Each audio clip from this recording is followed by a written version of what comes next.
Henry Richards, 1821–1868, was a politician in Queensland, Australia. He was a member of the Queensland Legislative Assembly.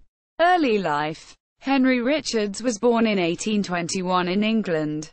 Son of Henry Richards, he immigrated to New South Wales in 1845 and worked as a merchant. He married Jane Turkington on 24 December 1850 at St James Church, Sydney by the Reverend Robert Allwood.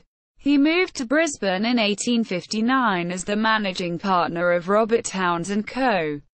Politics. Henry Richards was elected to the Queensland Legislative Assembly in the electoral district of Town of South Brisbane at the inaugural 1860 colonial election on 30 April, defeating his opponent Albert John Hawkins by 72 votes to 18.